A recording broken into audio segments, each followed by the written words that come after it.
गुरुब्रह्मा गुरुविष्णु गुरुदेव महेश्वर गुरुरेव परं ब्रह्मं तस्मै श्री गुरुवे नमः। अखण्डमण्डलाकारं व्याप्तयेनं चराचरं तत्पदं दर्शितं येनं तस्मै श्री गुरुवे नमः। तस्मै श्री गुरुवे नमः। तस्मै श्री गुरुवे नमः।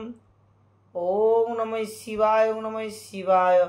ओम नमः शिवाय। ओम नमः शिवाय। ओम नमः शिवाय। श्री शिवपुराण व शैवपुराण प्रथम खंड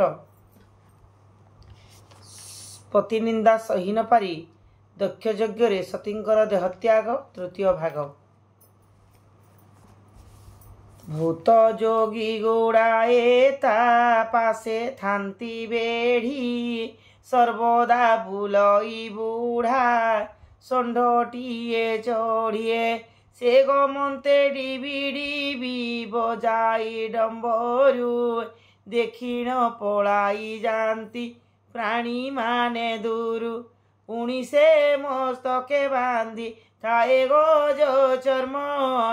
ए प्रपंच देखिले बा के नहिब भ्रम ए मंत्ररूप से धरी बसिथिले आग अल्प शोभादि सन्ता निज मनिकी मोर जाग जुआई से बोलिबाकु लज्जा लागु नाही एघेनी दधिछि मते किछि कुह नाही मु ताहांकु केउ रूपे समर्पिबी हबी ए विषजे तुम्भ वाक्य के मंत पालिबी ए मंत स्वरूप मने कल्पना करिण विष्णु को करिबी हबीर बाग समर्पण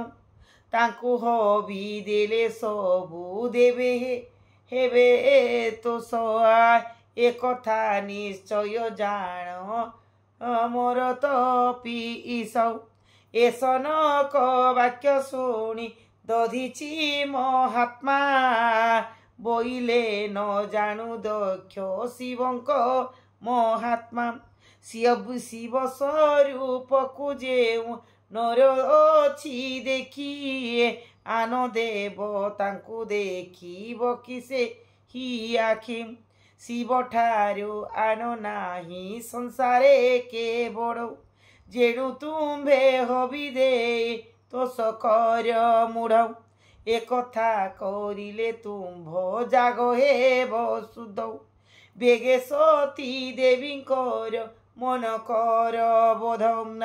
जेबे तुम्भ ठारे शिव कोपमन हेबे तेबे ए जागकु केहि देखि न पारिबे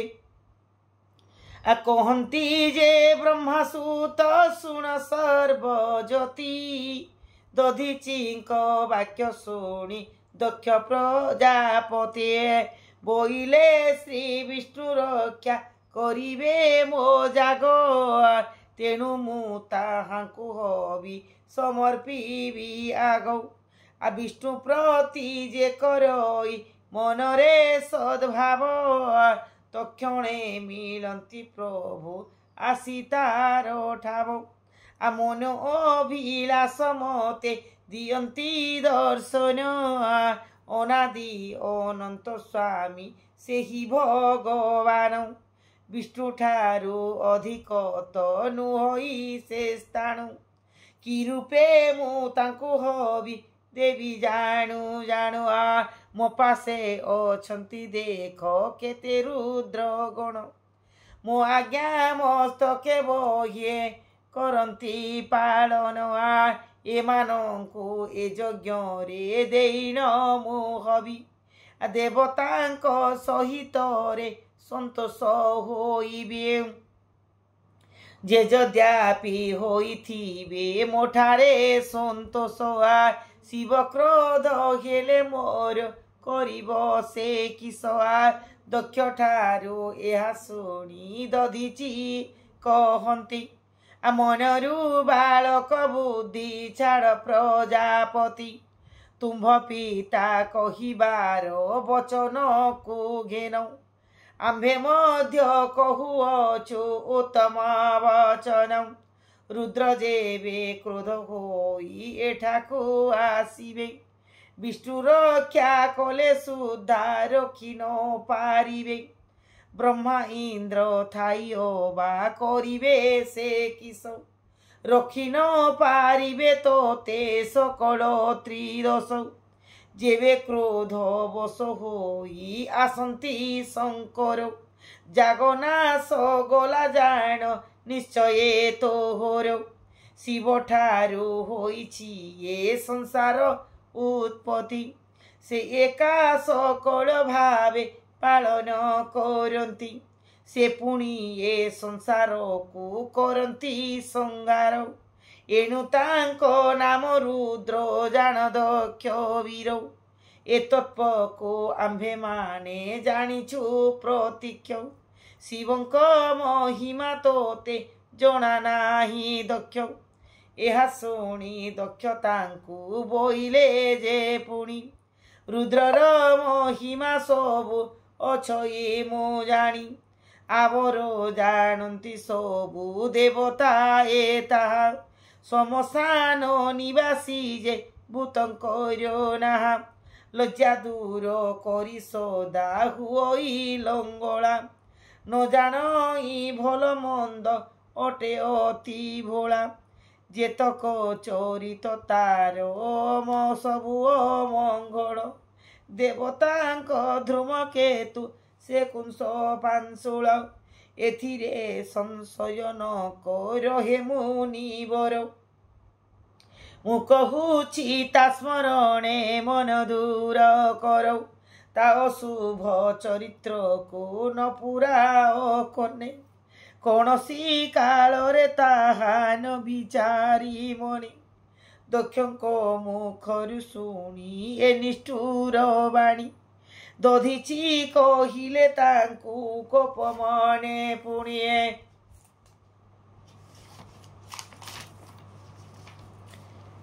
आसुण आरे मूढ़ दक्ष बेदर वचन आसिब शिव बोली मुखे बोलोई जे जना दुर्बुद्धि दूरित तार हुई विनाश मुकति मिलई ताको पाप जाए नाश तुजेणु ताहांको निंदा करु अप्रमित तेणु तू होइबु सुख मुक्ति विवर्जित अवश्य ए जाग भंग होइब तोहर ता रक्षा करिबा शक्ति नाही जे काहार ओ कारणे देउछु तो रुद्र ओ कारणे हेउछु तो रुद्र अपराधी आउ तोर भोल दोषा नाई रे मूढ़ एथु अनंतरे कथा शुण सर्व मुनिए दधिचिंक अपमान देखि पद्म जोनि तंबा पात्र प्राय चक्षु बुलाई न रागे कहिले दक्षको चाहिए समस्तंक आगे आजि ठारू पापिष्ट रे सरिला तो भाग्य एही क्षणी ध्वंस हेब एड़े बड़ जाग आ प्रकृति छाड़िला परी हेला तोर चित्त महालक्ष्मी होइलणी तोर शिरोगत जेते बेलु कलुणु तू शंकर को निंदा मु जानिले काल तोते लगाइला धंदा एमंत कहीन ब्रह्मा हुअन्ते मौन अकस्माते उल्कापात हेला घन घन स्वामी निंदाबाद कन्न पथे शुणी कोपे चक्षु रंग करी सती ठाकुराणी पतिंकर हृदय रे से महाभैरवी मने विचारिले किंपा ए देह रखिबी स्वामीर निंदा को शुणी दक्षे जेउ बंचे जेउ नारी राक्षसी प्रकृति ओटे से दुष्टा पामरे एते भाले अंतर्गते शिव रूप ध्याई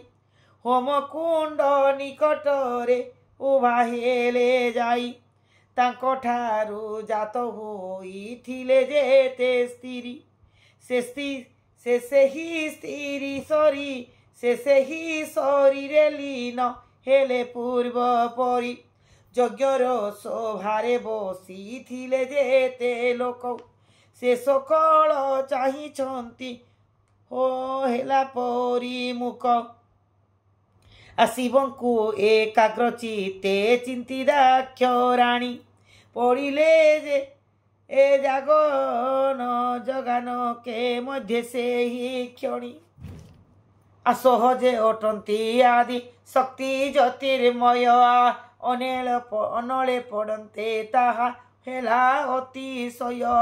କୁଳ ସ୍ତ୍ରୀ ମାନଙ୍କ ସେ ପତିବ୍ରତା ଧର୍ମ